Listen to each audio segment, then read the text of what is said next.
السلام عليكم walaalayaasha iska warma caafimaadka masaytiin caafimaadka warram mar hore ay tahay walaalayaalo maanta waxaan ka hadlayaa wax badan ayaan ku arkay oo laygu soo forward gareeyay gabdho badan oo yar yar ama waaweyn ama hooyooyin ah oo calaacalayo dhahayo saan maxaa iigu gashay saan maxaa iigu waxaysay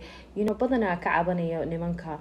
ani waa fakiray waxaan dhahay ma nimanka problemka ah mise dumarkiiba ah aniga waan fakiray waxa ila tahay dumarkeena inaan problem ka nahnay because dahabkii baan haysanaa dahabka hadaad haysatid